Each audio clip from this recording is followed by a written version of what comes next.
Namo tassa bhagavato arahato sama sambuddhassa. Namo tassa bhagavato arahato sama sambuddhassa. Namo tassa bhagavato arahato sama sambuddhassa.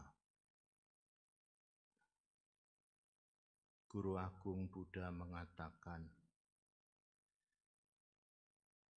bila seseorang anak menggendong ayahnya di pundak kiri dan ibunya di pundak kanan selama 100 tahun, maka anak tersebut belum cukup membalas jasa kebajikan yang mendalam dari orang tuanya. Anguttara Nikaya 42.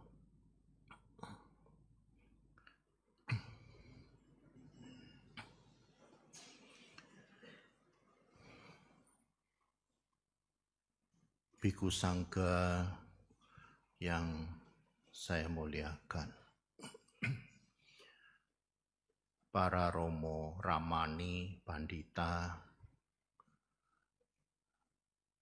Bapak, Ibu, saudara, saudari sedama yang berbahagia.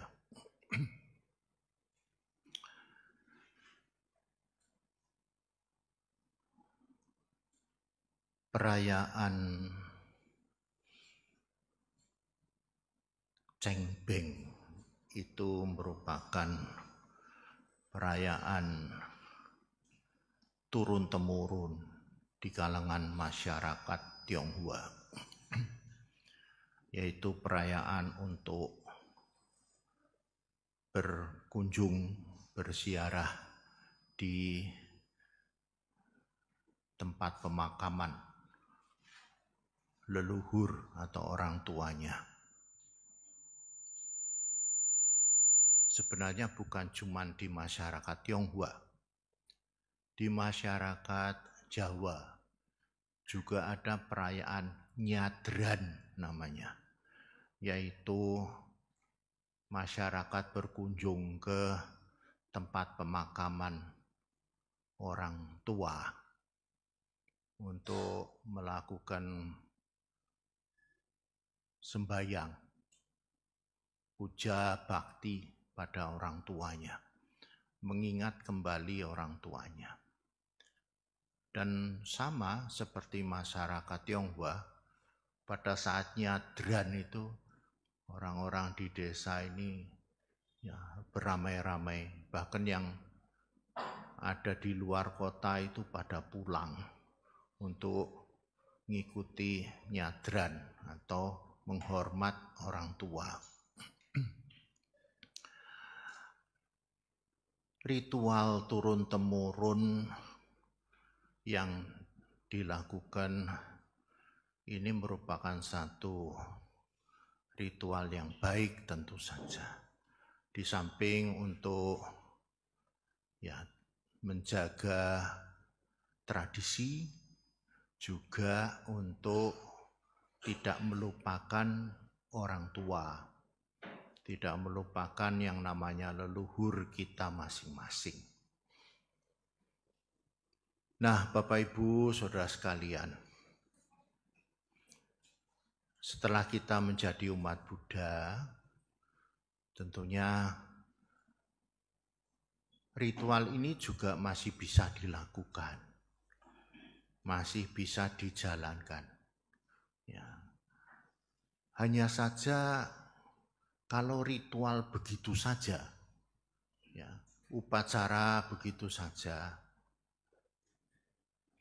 sepertinya di situ ya, hanya tradisi, hanya ya begitu-begitu saja yang dilakukan. Bahkan kadang-kadang orang menjadi merasa jemu. Buat apa itu dilakukan? Apalagi kalau anak muda. Buat apa itu? Ya, sembayangan-sembayangan kayak gitu.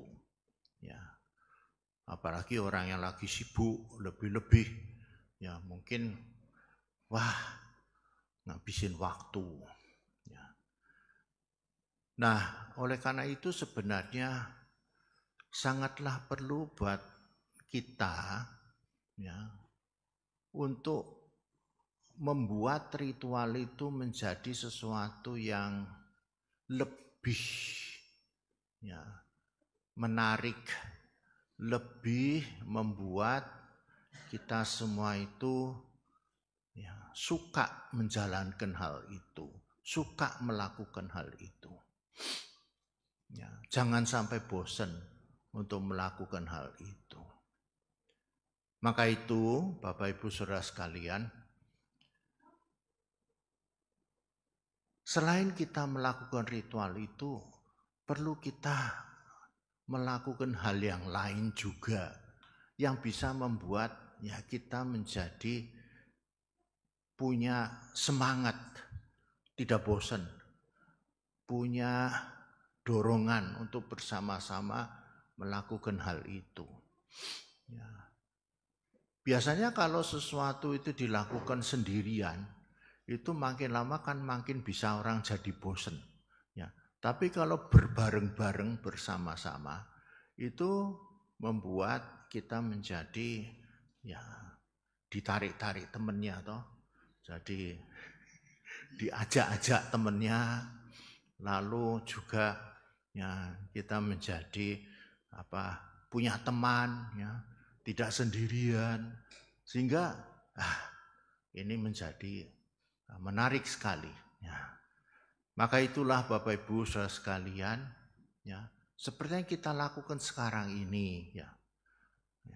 Selain kita melakukan ritual ya, upacara ya, sembahyang untuk leluhur, kita perlu melakukan hal yang bisa dilakukan bersama-sama. Apalagi ya bisa mendatangkan para bante. Ada orang yang juga membuat bersemangat biasanya. Yaitu para bante ini kalau datang, wah umat-umat lagi seneng lagi lihat para bante. Ya jadi bersemangat.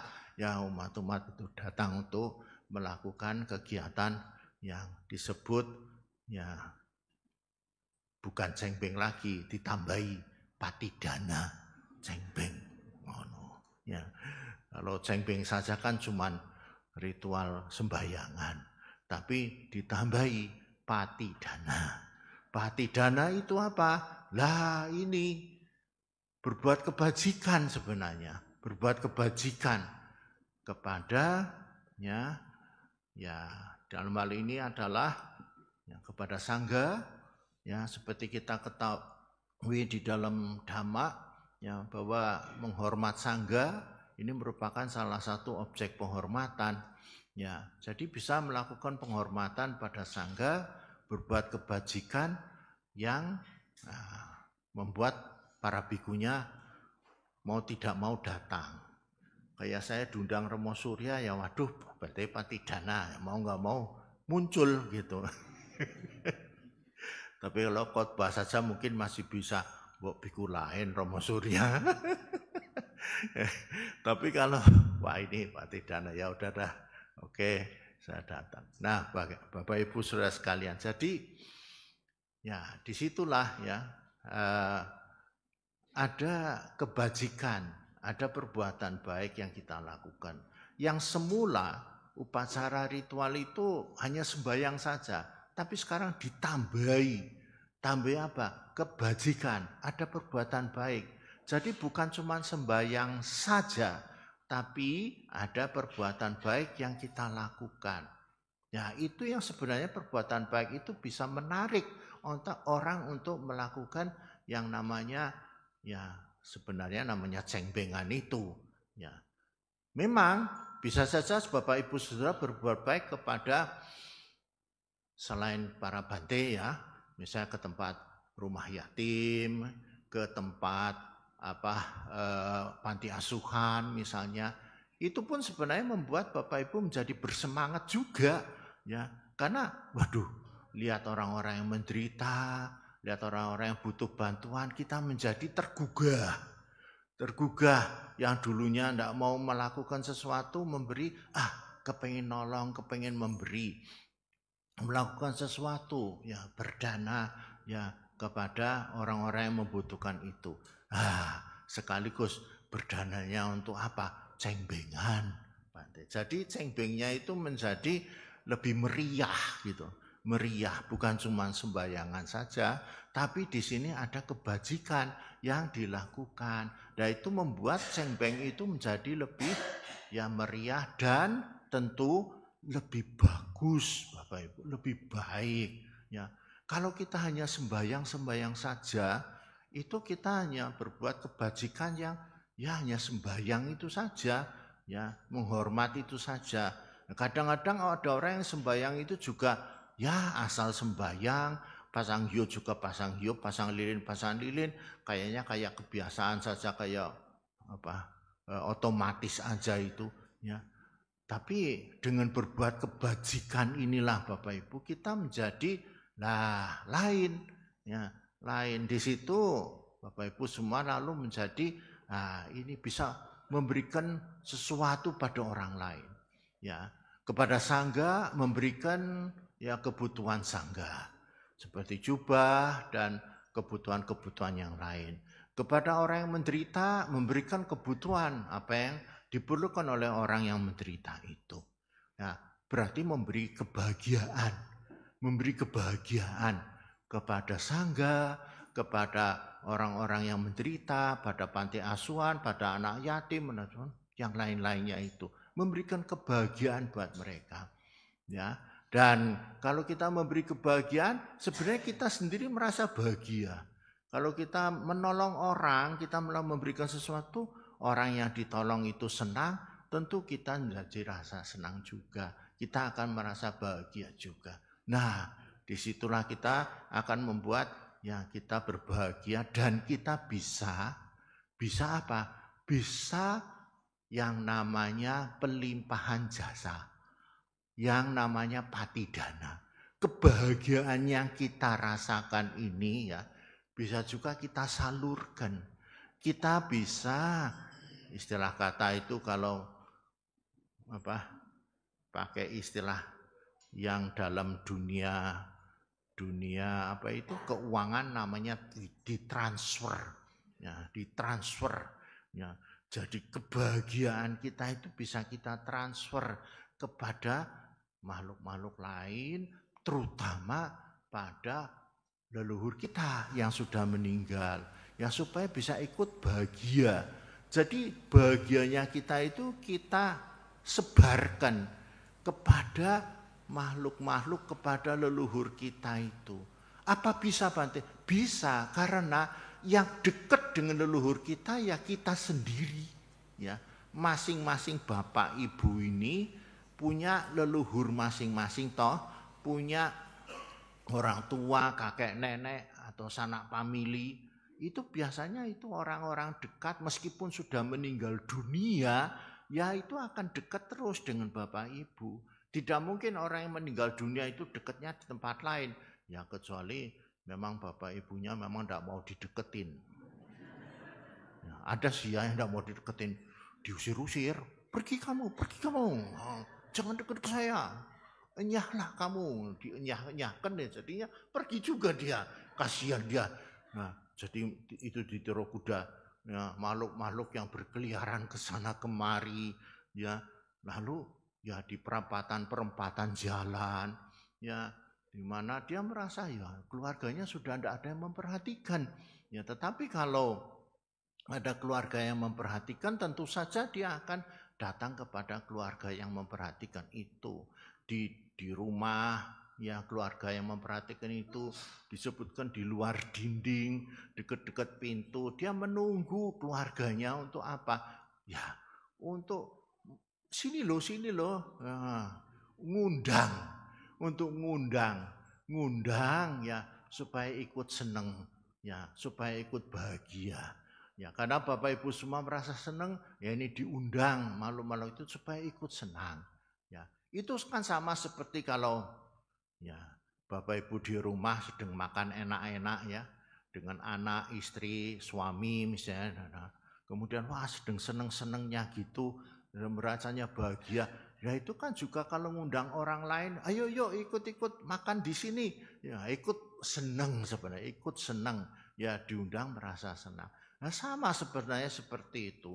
Kalau Bapak Ibu sudah merasa bahagia melakukan kebajikan ini, ya dengan berdana kepada sangga, berdana kepada siapa saja yang membutuhkan, ya itu akan membuat kebahagiaan buat Bapak Ibu dan itu bisa mengundang para leluhur, teman, kerabat yang meninggal dunia, yang sudah meninggal dunia itu ya supaya ikut merasa bahagia, ikut merasa senang. Itulah cara kita membahagiakan ya orang yang sudah meninggal dunia, terutama keluarga kita yang sudah meninggal dunia. Ya, itu merupakan cara yang diajarkan oleh guru agung kita bagaimana membahagiakan leluhur-leluhur kita yang sudah meninggal dunia. Begitu Bapak Ibu Saudara sekalian. Jadi kalau hanya sembahyang saja itu sangat kecil, yaitu bisa saja orang sembahyang itu sangat sederhana sekali, ya sangat simpel sekali, ya tetapi dengan berbuat kebaikan yang dilakukan atas nama leluhurnya tentu itu menjadi tidak sesederhana sembahyang itu, ya jadi menjadi lebih bernilai, lebih bermutu, ya membahagiakan leluhurnya itu jauh lebih bermutu karena kebajikan yang kita lakukan. Bapak Ibu bisa berbuat kebajikan macam-macam kok. Ya, yang lain berdana, menjalankan sila, bermeditasi, selesai bermeditasi pikirannya tenang, damai, sejuk. Bisa mentransfer itu kepada para leluhur kita. Ya, bisa merenungkan mendoa, ya semoga para leluhur kita, mungkin orang tua, kakek nenek yang sudah meninggal dunia, terutama yang kenal ya Bapak Ibu, mungkin papa mamahnya sendiri yang dikenal ya, dibayangkan wajahnya, ya semoga papa juga senang ya, papa juga bahagia, papa seperti saya ini tenang sekarang, damai seperti ini. Kedamaian ini juga bisa dinikmati atau bisa dirasakan oleh papa saya, mama saya. Seperti itulah kita itu membagi jasa kebajikan ya kepada orang yang sudah meninggal dunia. Sangat bisa Bapak Ibu, terutama kalau orang dekat, orangnya dekat dengan Bapak Ibu masing-masing. Ya, jadi ya itulah yang bisa kita lakukan dan itu merupakan satu bentuk ya yang dalam Dhamma tadi sudah disebutkan oleh pembawa acara juga sebagai bentuk balas jasa kita kepada orang tua, ya balas jasa kita kepada orang tua yang sudah meninggal dunia. Ya, jadi ya memang Bapak Ibu, anak itu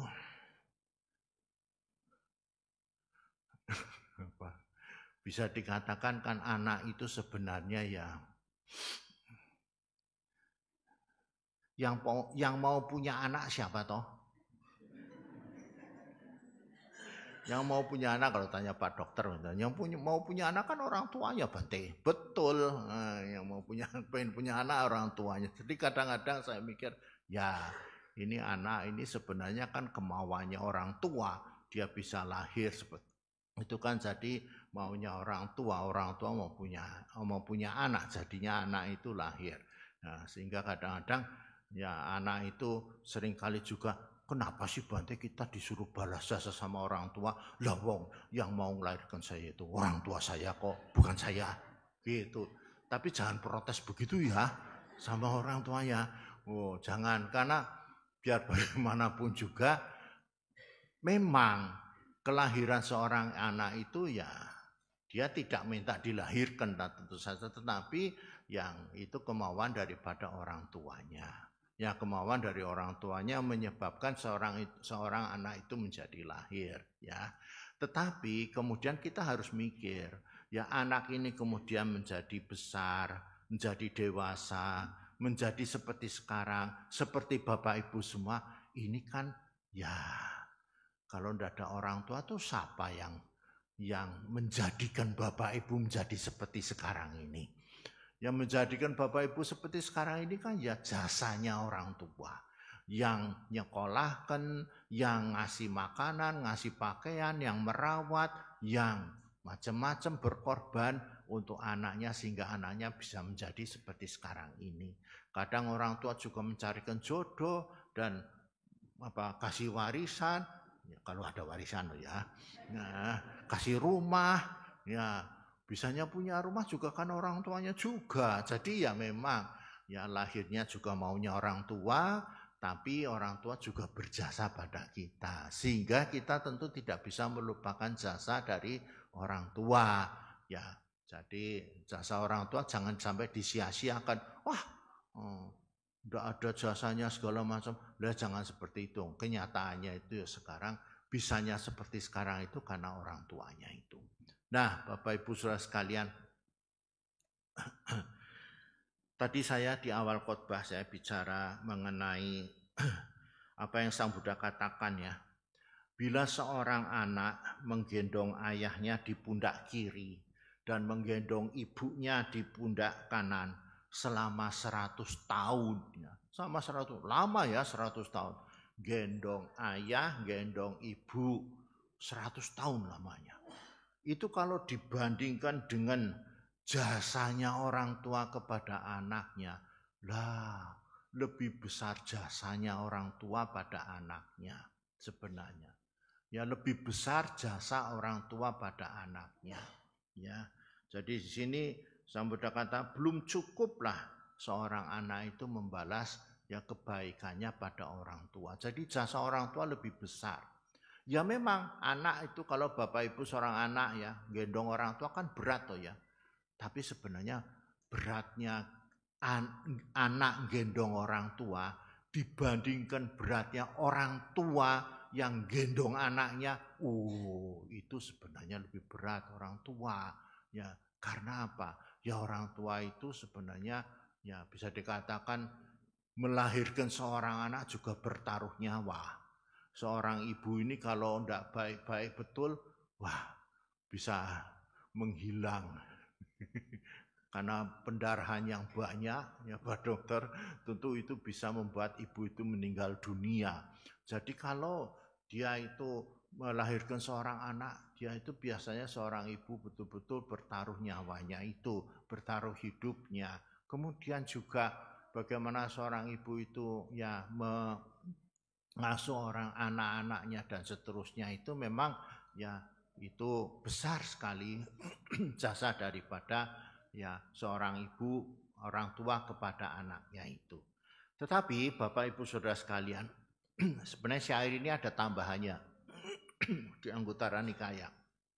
Ada tambahannya begini. Nah, kemudian Sang Buddha menjelaskan ya bahwasanya begini. Apakah seorang anak itu bisa membalas jasa daripada orang tuanya yang sepadan dengan pengorbanan orang tua? Ya, jadi pengorbanan orang tua yang sudah besar itu, anak itu bisa membalas jasa yang sepadan dengan pengorbanan orang tuanya itu enggak. Sepadan itu yo kira-kira sama, sepadan. Ya, jadi pengorbanan orang tua yang begitu besar, ya itu balas jasa anak yang kira-kira sama dengan pengorbanan orang tuanya itu ada tidak? Bisa tidak? Bisa Bapak Ibu, bisa. Nah ini, bisa seorang anak itu memberikan ya balas jasa pada orang tua yang sepadan, yang kira-kira mirip dengan pengorbanan orang tuanya. Apa itu? Nah, apa itu? Ada 4 hal. Ya. Nah, Sang Buddha katakan begini. Seorang anak itu bisa berbuat ya atau membalas jasa pada orang tuanya ya apabila yang pertama semula orang tuanya itu tidak memiliki sadda keyakinan kepada Buddha, Dhamma, Sangha, nah itu anak bisa membuat orang tuanya punya keyakinan pada Buddha, Dhamma, Sangha. Itu bagus sekali. Jadi kalau Bapak Ibu sebagai anak, kalau orang tuanya itu ya belum yakin pada Buddha, Dhamma, Sangha, belum mau diajak ke wihara misalnya, belum mau puja bakti, mbok yao diajak ke wihara, mbok yao diajak untuk puja bakti. Tahu mbok yao ya? Basa Jawa.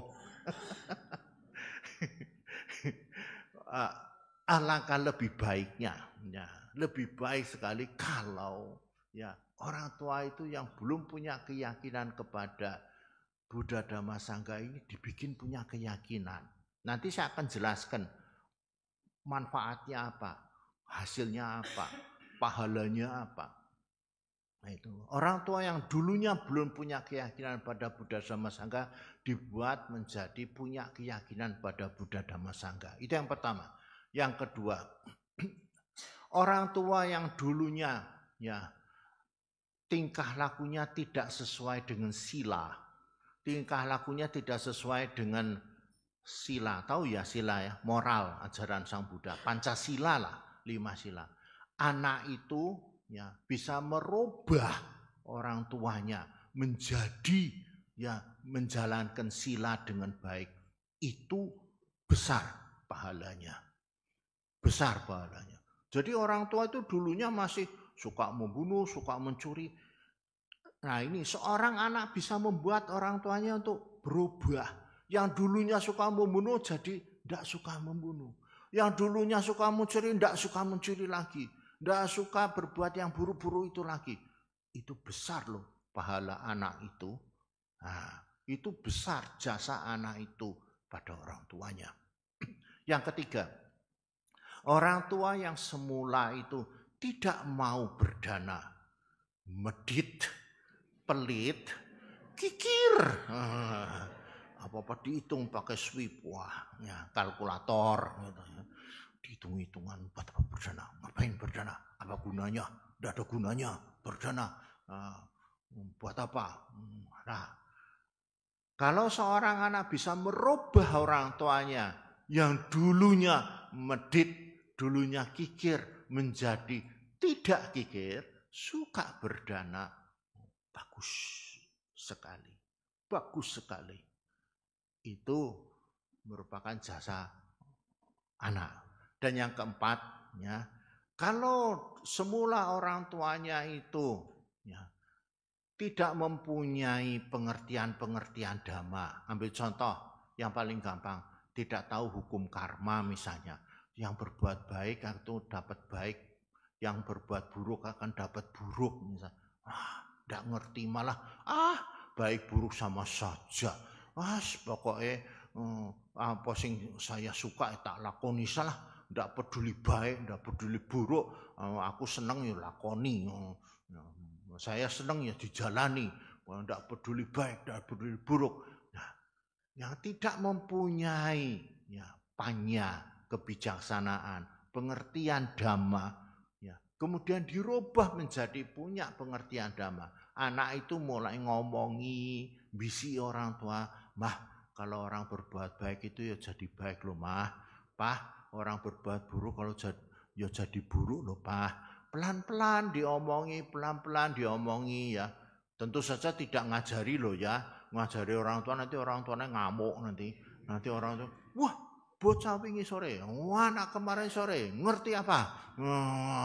Nah, tentu orang tuanya menjadi tidak suka ya. Tetapi kalau ya pelan-pelan sambil kalau ada kasus, ada masalah, misalnya ada orang yang berbuat buruk terus dia menderita, misalnya menjadi punya masalah, ada masalah keluarganya. Nanti anak bisa ngasih tahu orang tuanya, coba lihat tuh mah, coba lihat pak, dia itu orangnya buruk, jadinya kayak gitu, rumah tangganya kayak gitu, kacau balau misalnya. Nah, ada kasus-kasus, ada yang kejadian-kejadian itu bisa dijadikan ya contoh untuk ngasih nasihat, ngasih tahu sama orang tuanya. Yang semula orang tua itu tidak mengerti Dhamma, ajaran Buddha, menjadi punya pengertian Dhamma, itu jasanya besar sekali, jasa anak itu. Jadi, Bapak Ibu Saudara sekalian, ya, seorang anak yang bisa merubah orang tuanya, yang dulunya tidak punya keyakinan, menjadi punya keyakinan pada Buddha Dhamma Sangha. Dulunya tidak punya sila, tidak menjalankan sila, kemudian bisa menjalankan sila, ya, menjalankan Pancasila Buddhis. Dulunya tidak mau berdana, menjadi mau berdana. Dulunya tidak punya pengertian-pengertian Dhamma, menjadi punya pengertian Dhamma. Ini jasa yang besar dari seorang anak kepada orang tuanya. Ya, ini jasa yang besar seorang anak pada orang tuanya. Kok bisa Bante? Sebab ini seorang anak bisa membuat orang tuanya itu besok kalau meninggal dunia, hidupnya bahagia. Kalau orang mengenal Buddha Dhamma Sangha, punya sada keyakinan, punya sila, ya silanya bagus, dananya juga baik, kebijaksanaan baik. Ini kalau meninggal dunia ini ya, orang tua ini akan hidup bahagia. Ya. Jadi anak ini sebenarnya berjasanya apa? Berjasanya itu membuat orang tuanya besok kalau mati, hidupnya bahagia. Jangan sampai orang tuanya mati, hidupnya masuk neraka. Coba kalau orang tuanya masih suka membunuh, mencuri, tidak mau berdana, pengertian damanya tidak ada, apa tidak masuk ke neraka, jadi peta, jadi asura, lah kan kasihan orang tuanya, jadi makhluk-makhluk yang menderita. Padahal orang tua itu orang tua yang berjasa pada kita loh. Apa ya dibiarkan saja jadi makhluk peta kelaparan, tiro kuda itu di dinding-dinding. Kan kasihan orang tua yang berjasa itu jadi makhluk yang seperti itu, jadi makhluk yang menderita. Apalagi jadi binatang. Bisa Bante? Bisa saja. Orang tua kalau lobanya banyak, serakannya sak gunung, hati-hati, hati-hati, hati-hati meninggal dunia bisa masuk ke alam binatang. Apa ya kita tega melihat orang tua kita itu kok jadi binatang, jadi anjing, jadi ular. Zaman Sang Buddha ada loh orang tuanya jadi anjing, jadi ular. Ya anjing Todea itu jadi anjing. Kan kasihan. Ya orang tuanya sendiri jadi anjing, jadi ular dan macam-macam itu. Nah, Bapak Ibu Saudara sekalian, itu bisa dicegah. Jangan sampai orang tua kita itu lahir kembali di alam yang menderita, ya dengan cara apa? Anak, yaitu kalau Bapak Ibu sebagai anak yang ngerti Dhamma, yang ngerti ajaran Sang Buddha itu, yang ngerti keyakinan, sila, dana, dan mengerti hukum karma, mbok dikasih tahu orang tuanya. Mbok diajari orang tuanya. Jangan didiamkan saja.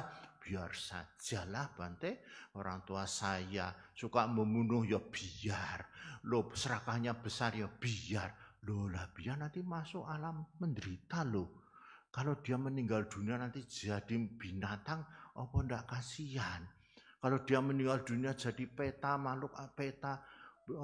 Kalau orang tuanya kebenciannya besar sekali, mendendam sana sini, semua sengit mana-mana sengit, apa ndak nanti jadi makhluk di niraya, neraka itu. Itulah jadi penghuninya niraya itu nanti. Ya itu sesuai Dhamma loh, sesuai ajaran kesunyataan itu. Nanti kalau jadi makhluk di sana apa ndak kita biarin saja. Kasihanlah orang tua kita. Belas kasihan kita pada orang tua itu di situ. Ya, cinta kasih kita pada orang tua itu di situ. Bagaimana orang tua itu dipersiapkan besok kalau meninggal dunia jangan sampai seperti begitu. Jangan sampai hidup susah. Ya, diajarilah pelan-pelan. Ya, ndak bisa sekarang, besok, lusa. Kan masih ada waktu ketemu orang tua. Diajari pelan-pelan supaya besok kalau meninggal dunia itu hidupnya bahagia. Itu jasa, ya, balas jasa anak pada orang tua yang bagus sekali, sangat bagus sekali. Itu akan membuat ya orang tuanya hidupnya itu berbahagia sekarang dan yang akan datang. Kalau tadi saya kasih contoh kalau orang tua meninggal, bukan. Sebenarnya hidup sekarang pun dia bahagia. Kalau punya sila dengan baik, namanya harum, terkenal. Kalau suka berdana, suka menolong, wah itu juga bagus sekali dia itu. Dia menjadi orang yang tidak pernah kekurangan sebenarnya. Orang tua itu rezekinya banyak sekali rezekinya karena suka berdana.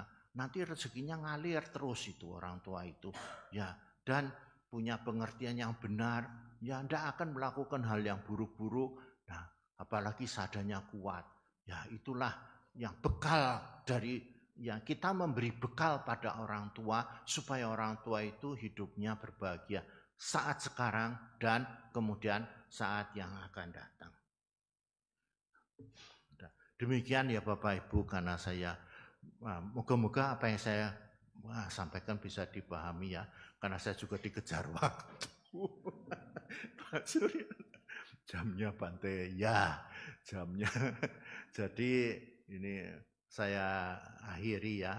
Semoga apa yang saya sampaikan itu menggugah Bapak Ibu semua, terutama yang masih anak-anak ya, membuat orang tuanya itu menjadi orang tua yang baik. Dan ya kepada yang sudah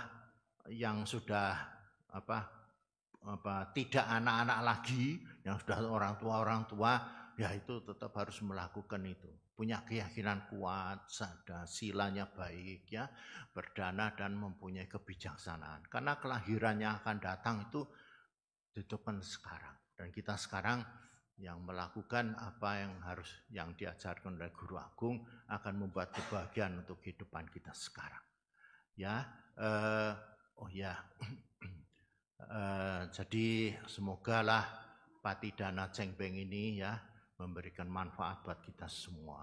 Dan apalagi tadi pagi ini sudah peletakan batu pertama untuk pembangunan candi Bante almarhum Bante Jutaliko yang beliau berjasa di Wihara Siripada, ya sudah sepantasnya, selayaknya memang ya abu jenazah beliau itu ya disimpan di sini ya, dan juga bisa dikatakan ya ini kesempatan Bapak Ibu juga selalu patidana nanti di sini pada mendiang, dan mendiang juga berbahagia di sini, tinggal di sini ya.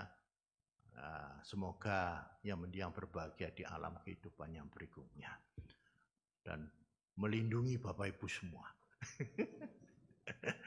Ya, semoga semua makhluk hidupnya bahagia ya. Semoga kita semua bahagia. Sekian, terima kasih. Sadu.